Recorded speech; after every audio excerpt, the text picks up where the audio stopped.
Olá, boa noite. Justiça do Rio de Janeiro realiza audiência de custódia e mantém a prisão de Monique Medeiros, acusada pela morte do menino Henri Borel em 2021. O Supremo Tribunal Federal formou maioria para reconhecer a aplicação imediata da aposentadoria compulsória de empregados públicos aos 75 anos. Justiça de São Paulo leva a júri popular 4 policiais militares acusados de participar de execução em julho de 2025 na comunidade de Paraisópolis, na zona sul da capital. Justiça de Mato Grosso determinou que plano de saúde mantenha atendimento domiciliar 24 horas à idosa com demência avançada. Tribunal de Justiça de Rondônia oficializa a união de 25 casais em casamento comunitário com acesso gratuito. O Jornal da Justiça desta terça-feira, dia 21 de abril, começa agora.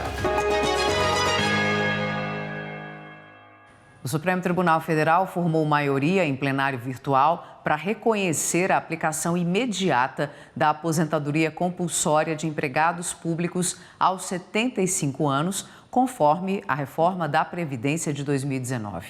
A Corte entende que a regra da reforma da Previdência tem aplicação imediata e alcança empregados de estatais. A repórter Judite Aragão tem os detalhes. O relator, ministro Gilmar Mendes, e outros 4 ministros votaram que a regra constitucional não depende da nova regulamentação. O ministro Flávio Dino divergiu parcialmente para preservar direitos financeiros já incorporados pelos trabalhadores. No caso em questão, uma ex-empregada da Conab recorreu ao STF contra sua dispensa aos 75 anos.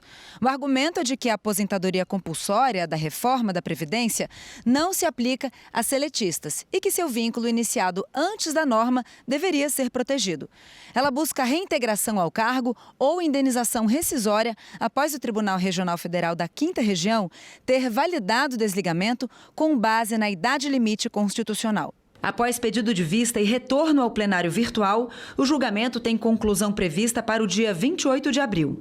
Até o final do prazo, os demais ministros podem manifestar os votos ou solicitar novos destaques, retirando o julgamento do plenário virtual e reiniciando do zero em sessão presencial, suspendendo votos já proferidos. A decisão final terá repercussão geral, definindo se o teto de idade possui eficácia automática para todos os vínculos seletistas na administração pública direta.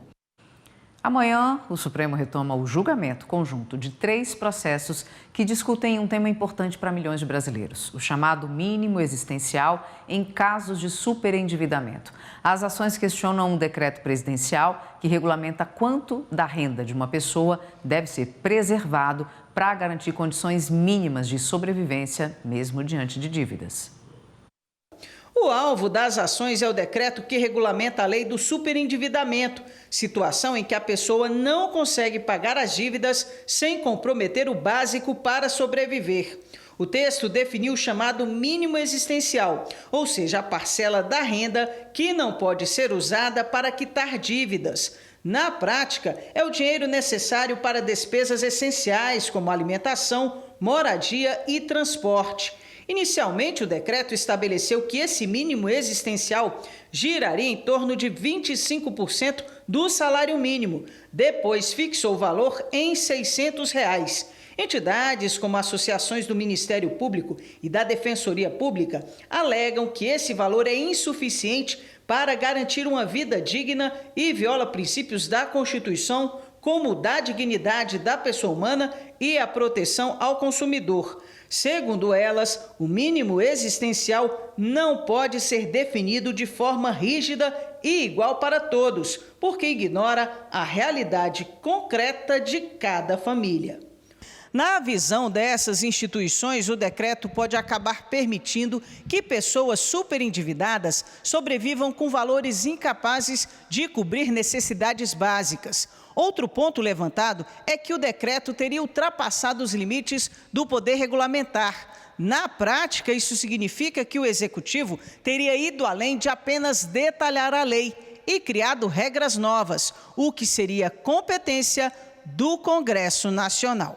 Já a Presidência da República defende a validade do decreto. sustenta que a norma apenas detalha a lei aprovada pelo Legislativo, traz segurança jurídica e pode ampliar o acesso ao crédito, sem violar direitos fundamentais. O relator dos processos, o ministro André Mendonça, votou para não conhecer as ações, ou seja, encerrar o julgamento sem analisar o mérito. Mesmo assim, indicou que, se a análise avançar, entende que o decreto é constitucional. O julgamento foi suspenso após pedido de vista do ministro Alexandre de Moraes e agora será retomado pelo plenário. Além das 3 ações que envolvem o tema mínimo existencial, ainda estão na pauta 2 processos sobre venda de imóveis rurais, um da Lei Ferrari, que pode mudar a comercialização de carros no Brasil, e a criação de uma secretaria para a resolução de conflitos no Tribunal de Contas da União. A pauta completa você pode ver no portal.stf.jus.br. A 3ª Vara Criminal do Tribunal de Justiça do Rio marcou para o dia 11 de maio a audiência que vai ouvir o rapper Mauro Davi dos Santos Nepomuceno, o Oruan. Ele responde por 2 tentativas de homicídio qualificado. Na audiência serão ouvidas 12 pessoas, incluindo a noiva do artista, o produtor e policiais civis que teriam sido atacados com pedras durante uma operação em julho de 2025. Segundo o processo, os objetos arremessados poderiam causar morte. Além de Oruan, outros 3 acusados respondem pelos crimes. A decisão judicial destaca a complexidade do caso, que envolve múltiplos réus e acusações graves, como tentativa de homicídio, resistência, desacato, dano qualificado e ameaça. A Justiça do Rio de Janeiro manteve a prisão de Monique Medeiros após a audiência de custódia realizada no presídio de Benfica. Ela é acusada pela morte do menino Henri Borel, de 4 anos, em 2021. Monique se entregou à polícia nesta segunda-feira após decisão do ministro Gilmar Mendes, do Supremo Tribunal Federal, para restabelecer a prisão preventiva da ré. Durante a audiência de custódia, também foi determinado que a acusada passasse por uma avaliação médica antes de ser transferida para o Instituto Penal Talavera Bruce, em Bangu, na zona oeste da capital fluminense. A Justiça mantém condenação de homem que planejou e sequestrou um jovem em Rondônia. Vão à júri popular os 4 policiais militares acusados da execução de um jovem na capital paulista. Postos de atendimento do TRE do Rio de Janeiro vão abrir no feriado local de São Jorge. Confira. Todas as zonas eleitorais e centrais de atendimento ao eleitor do Rio de Janeiro abriram hoje no feriado de Tiradentes e também vão abrir no dia de São Jorge, 23 de abril. Haverá atendimento no dia do trabalho, em 1º de maio, horário estendido, das 9 às 5 horas da tarde, por causa da proximidade do fechamento do cadastro eleitoral, em 6 de maio. Assim como atendimento aos sábados, das 12 às 5 horas da tarde no dia 25 e das 9 horas às 5 no dia 2 de maio. O funcionamento em todos os feriados nesse período, incluindo os municipais em todo o estado, é um esforço do Tribunal Regional Eleitoral para facilitar a procura de eleitores que tradicionalmente deixam para regularizar a situação eleitoral no fim do prazo. Após a data, não será mais possível regularizar o título de eleitor, solicitar alistamento, revisão, transferência, troca de local de votação ou coletar biometria. O Tribunal de Justiça de São Paulo vai levar a júri popular os 4 policiais militares acusados de participarem da execução de Igor Oliveira de Moraes Santos, de 24 anos, em julho de 2025, na comunidade de Paraisópolis, na zona sul da capital paulista. O crime foi registrado pelas câmeras corporais dos próprios policiais. Apenas 2 dos PMs acusados, que estão presos, vão ser julgados em julho. Outros 2 agentes que estão soltos entraram com recursos e o julgamento deles ainda não foi marcado. O julgamento está agendado para 28 de julho, às 10h30 da manhã, no Fórum Criminal da Barra Funda, na zona oeste da capital. O Tribunal de Justiça de Rondônia manteve a condenação de Sebastião Carlos de Oliveira pelo crime de extorsão mediante sequestro. Ele já havia sido condenado em primeira instância em agosto de 2025 a mais de 26 anos de prisão. O relator, desembargador Adolfo Teodoro Nojorques Neto, votou para manter a condenação. De acordo com ele, as provas mostram de forma clara que o réu participou do planejamento do crime. Segundo o processo, Sebastião Oliveira seria o responsável por planejar o sequestro de um jovem que permaneceu em cativeiro por 6 dias. O jovem foi libertado e o valor de R$1 milhão pago como resgate foi devolvido à família. Carlos Henrique Alves da Silva, condenado na maior chacina do Distrito Federal, deixou o sistema prisional nesta segunda-feira. Ele estava preso desde janeiro de 2023 e cumpriu mais tempo do que a pena fixada. Por isso, o juiz determinou a revogação da prisão preventiva e o cumprimento imediato da pena. Carlos Henrique foi o único dos 5 envolvidos que não foi condenado pelo crime de homicídio. Durante o julgamento, ele disse que não participou das mortes e que se limitou apenas a um roubo. Em Porto Velho, Rondônia, a justiça rápida itinerante chega como uma oportunidade de solucionar questões judiciais de forma simples. E o projeto teve muita procura. O final de semana é de cidadania na Escola Municipal Joaquim Vicente Rondon, em Porto Velho. Em mais uma operação da Justiça Rápida itinerante, cidadãos da Zona Sul da capital procuram resolver questões simples de forma ágil e de graça. Então, para tirar a nova identidade, tem que passar em cartório. E o cartório me cobrou R$70 para trazer ele para cá. Não paga nada, então para mim é uma boa, né? Eu acompanho o Instagram do Tribunal de Justiça e a minha sogra, ela conheceu primeiro a Justiça Rápida, ela mudou a certidão dela, o nome dela na certidão. E, assim, nessa sequência a gente precisou também mudar, né, por conta do nome dela, que estava na nossa certidão de casamento, na certidão dos nossos filhos. E a gente buscou a Justiça Rápida também e fomos bem recebidos, atendimento, né, muito rápido, humanizado. E, assim, estamos muito satisfeitos. Aluguei uma casa para um cidadão e ele ficou só de autenticar o documento para transferir as contas de energia, água e luz no nome dele e eu tive que viajar.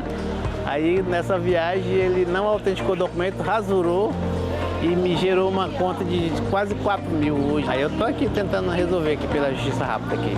Retificação de documentos, cobranças, guardas, pensões, divórcios e a felicidade de quem finalmente vai oficializar o casamento.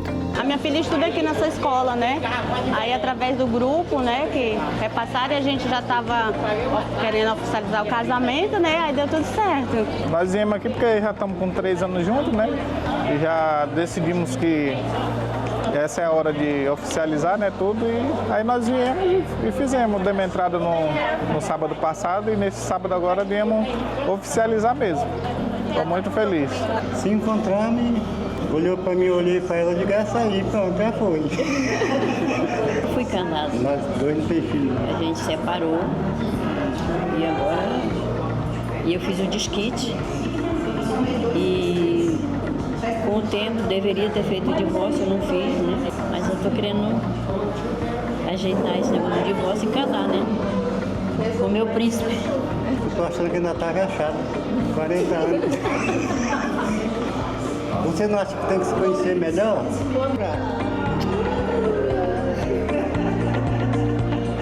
A ação do Tribunal de Justiça, que aproxima o judiciário da comunidade, conta com a parceria do Ministério Público e Defensoria.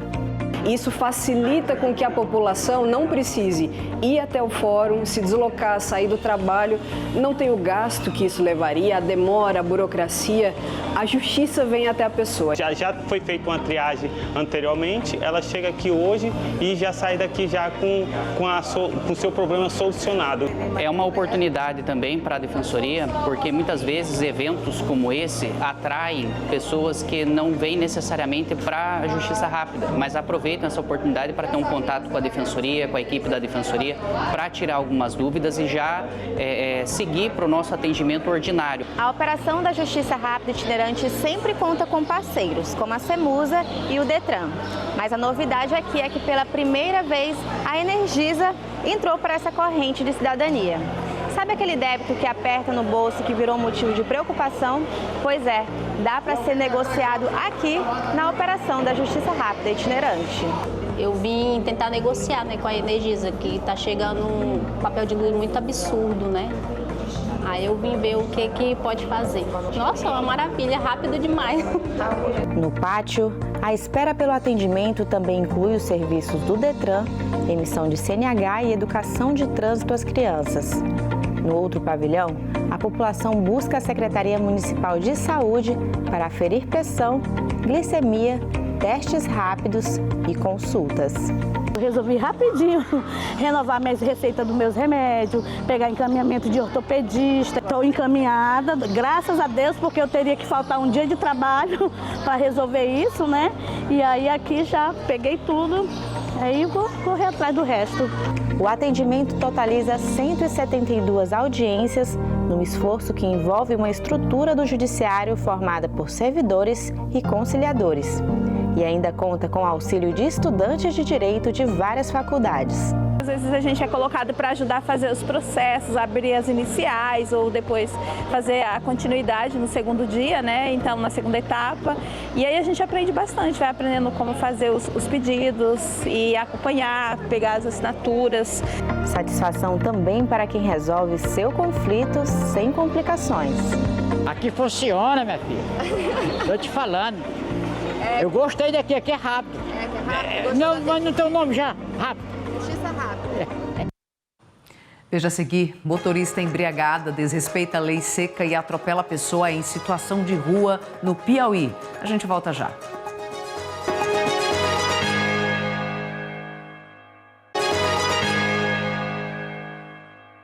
A ministra Morgana de Almeida, do Tribunal Superior do Trabalho, agendou para o dia 17 de junho uma audiência pública para discutir o pagamento de horas extras a trabalhadores portuários avulsos quando não é respeitado o intervalo entre jornadas. Os detalhes com a Fernanda Porto.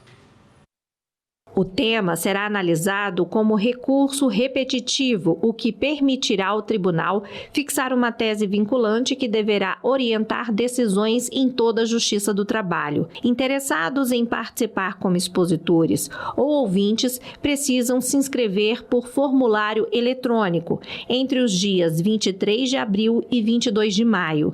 Cada participante terá até 10 minutos para falar. Segundo a relatora, a audiência busca reunir contribuições de diferentes setores afetados, ajudando a esclarecer aspectos técnicos e regionais da controvérsia. O Tribunal de Justiça de Mato Grosso determinou que um plano de saúde mantenha o atendimento domiciliar 24 horas para uma idosa com demência avançada. O caso chegou ao tribunal após a operadora recorrer da decisão da primeira instância, alegando que o serviço não está no rol da ANS. A empresa argumentou também que a paciente não atingiu a pontuação interna para atendimento 24 horas. O plano ainda citou o risco de prejuízo financeiro ao contrato. No entanto, a 5ª Câmara de Direito Privado negou o recurso. A decisão destaca que a prescrição médica deve prevalecer, dada a vulnerabilidade da paciente, que é totalmente dependente. Para os magistrados, o risco à vida da idosa supera eventuais argumentos de impacto financeiro do plano de saúde. Em Minas Gerais, um pintor que sofreu choque deve receber indenização. A decisão da Justiça considerou que a Prefeitura não forneceu equipamentos de proteção adequados. O trabalhador levou um choque ao encostar na rede elétrica enquanto pintava a policlínica. Caiu de 8 metros e teve fraturas e queimaduras. Ele alegou não ter recebido equipamentos de proteção e também responsabilizou a concessionária de energia. Na decisão, a Justiça manteve a exclusão de responsabilidade da empresa elétrica, entendendo que não houve falha no serviço. Já o município foi considerado culpado por não fornecer equipamentos adequados de segurança obrigatórios para trabalho em altura, o que justificou o aumento da indenização.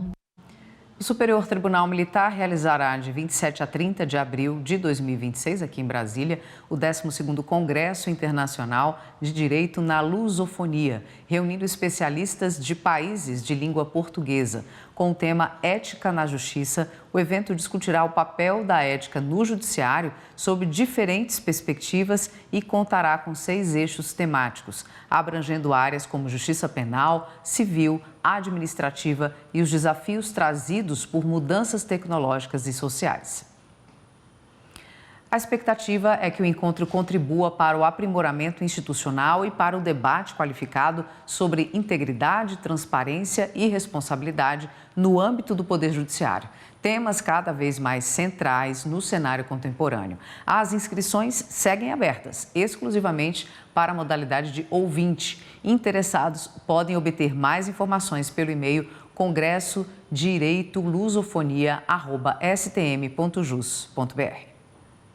O Ministério Público Federal apura se contratos de gestão na saúde foram usados para desviar dinheiro público em Goiás. As investigações começaram após suspeitas de preços acima do normal em compras hospitalares. Márcio Fontinelli tem os detalhes. O Ministério Público Federal investiga um suposto esquema de desvio de dinheiro público em contratos firmados pelo Instituto Brasileiro de Gestão Hospitalar, que administra unidades de saúde com recursos do SUS em Goiás. Segundo a investigação, pode ter havido favorecimento de empresas e aumento irregular nos valores cobrados em contratos para a compra de materiais e prestação de serviços. Além dessa investigação, o MPF informou que aumentou o controle sobre contratos feitos por prefeituras com entidades sem fins lucrativos na área da saúde. No Piauí, uma motorista foi presa após atropelar um homem em situação de rua. O caso ocorreu na cidade de Teresina. Segundo testemunhas, a mulher atropelou o homem em situação de rua que estava deitado na via e depois fugiu do local. Apesar dos números da placa do carro estarem parcialmente ilegíveis, a polícia conseguiu identificar o automóvel e a proprietária, que foi localizada em seguida. A mulher apresentava sinais de embriaguez e recusou a fazer o teste do bafômetro. Ela foi levada para a central de flagrantes, onde foi autuada. O homem, em situação de rua, segue internado em observação médica. O casamento comunitário do Tribunal de Justiça de Rondônia oficializou a união de 25 casais com acesso gratuito. Mais segurança jurídica e cidadania por meio da Operação Justiça Rápida Itinerante. O olhar apaixonado e as lágrimas que revelam o amor. A Escola Joaquim Vicente Rondon, em Porto Velho, foi cenário de uma noite mais que especial. O judiciário rondoniense pensou em cada detalhe para celebrar o amor e a segurança jurídica com o casamento comunitário, que faz parte da operação da Justiça Rápida Itinerante. Nós estamos juntos já faz 20 anos, né? Já temos um filho de 13 anos, né? E hoje a gente está podendo realizar e oficializar essa união. A iniciativa, a partir de nós dois, já havia combinado, quando fizéssemos 20 anos, a gente ia oficializar. Não sabia como, mas a gente ia. E aconteceu que minha prima entrou em contato comigo, que hoje mesmo ela vai também casar no civil, ela já é casada no católico, né? E hoje ela também vai casar no civil. Ela falou, vamos, prima. Eu falei, então é Deus, então vamos lá, né? Temos 30 anos de união Estado. Minha sobrinha postou num grupo e eu visualizei e não perdi a oportunidade. Eu creio assim, que Deus prepara tudo no momento certo. Já era para nós ter casado em civil já há 6 anos atrás e nós nunca fomos atrás se interessamos. Então esse foi o momento que Deus abriu as portas. Eu pedi a ela em casamento, né? Eu queria casar muito com ela. Falei, se é pra juntar, vamos casar então, vamos casar. E a gente frequenta a igreja, né? A paróquia Santa Luzia. E quando a gente está na igreja, a gente quer viver os mandamentos de Deus. E um deles é casar no matrimônio, né? Tem aquele casal unido há muito tempo e o outro mais jovem. O casamento comunitário mostra que a emoção não tem idade. A gente se conheceu em 2023, né? Por incrível que pareça, numa escola também, numa festa. Aí desde então a gente começou a conversar, a gente começou a se relacionar e decidimos, né, morar junto, que desde então veio a opção do casório, né? Um sentimento assim bem feliz, né, bem alegre, uma coisa que a gente sempre sonhou, né, uma coisa que a gente sempre quis desde quando começou a namorar. Isso está sendo uma realização, um grande sonho. A cerimônia segue o rito. De mãos dadas, os noivos caminham pelo tapete vermelho. Cada passo é um sim para a vida matrimonial. Tem a entrega das alianças, o sim e, finalmente, a certidão de casamento nas mãos. Um gesto simples, mas que carrega anos e até décadas de espera. Emoção e sorrisos marcam a noite em que 25 casais de Porto Velho oficializam a união com acesso gratuito. A cerimônia do casamento comunitário entrega certidões de casamento civil, um documento que vai além do sim. Garante direitos, dignidade e pertencimento. Com esse documento daqui de hoje, já traz essa tranquilidade de apenas apresentar o documento e poder incluir no plano de saúde, postular benefício previdenciário, numa situação médica que precisa de alguém da família para autorizar uma cirurgia, algo mais invasivo. Já tem o documento que facilita com que a pessoa assine aquilo e tome a decisão rápida, ou seja, traz muita segurança e tranquilidade para a vida de todo mundo que se casa. O meu sentimento, eu estou feliz desse momento para a gente finalizar, né? Estou feliz. Esta edição do Jornal da Justiça fica por aqui. Uma ótima noite para você. Tchau, tchau.